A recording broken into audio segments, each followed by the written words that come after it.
fireworks cost 2 NFL players a combined 3 fingers. 3 fingers. And potentially millions of dollars in lost wages and their starting jobs on their respective teams. And we told you about New York Giants' Jason Pierre-Paul's injury earlier this week. We knew, or we do now know, that he had to have his index finger removed. Tampa Bay Bucks cornerback CJ Wilson had 2 fingers amputated due to a firework-related injury. So in a game that's won by physical superiority, decided by how physical you can be, did these guys just take on too much? Are they risking too much playing with fireworks? Joining me right now, Steinberg Sports and Entertainment founder and real-life Jerry Maguire, Leigh Steinberg. So good to have you here, Leigh. Thanks, I'm just curious, what do you warn players, when they are in their off season and they're just having a good time, hanging out with friends and family on the 4th of July, for example, do they need to be thinking always, this is my livelihood, my physical well-being is the key to my financial future? Do you let them know that? We tell every player that their body is the instrument that allows them to play the game and to be paid handsome sums of money. If you think about it, if you try to grasp with your hand and think of the force necessary, to take the index finger out of it makes it very difficult to grasp. And so by not being careful, these 2 players have jeopardized their career. And it's hard, though. I mean, they're young, right? I mean, and they don't necessarily think of all that stuff. Do they get insurance at all? I mean, is that one of the things you sit them down and say, let's make sure we insure you? You got a $60 million deal. We got to protect it.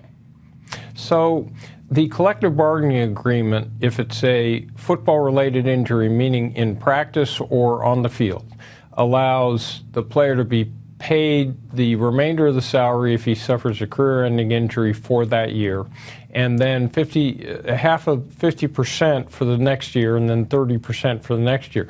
If it occurs outside of practice in a game, the players are not insured. So he may have a umbrella policy of some sort, but this is catastrophic. And there was a $60 million offer on the table from the New York Giants to Pierre-Paul, and it got yanked because of this.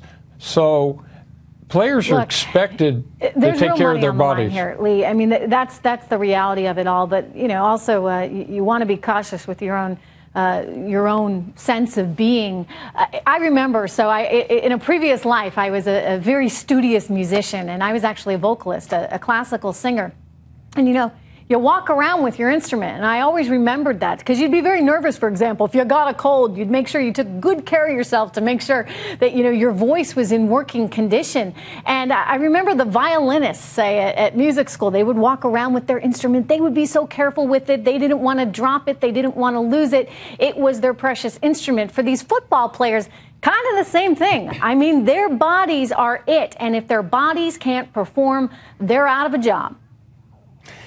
They spend most of the off-season, unlike the old days, in really vigorous training. So they're acutely aware of everything you're talking about. Yeah. The problem for anyone is to think that a firework is just a harmless little thing, and then to go ahead and grab it when it doesn't appear to have sparked yet. Yeah. And then all of a sudden it explodes. So the players have to be so careful in terms of what they do. Absolutely. And we tell them this. Everybody should be careful, them. by the way. No playing with fireworks. Yes. Leigh Steinberg, thank you so much. We're going to be right back with more of the Intelligence Report after this.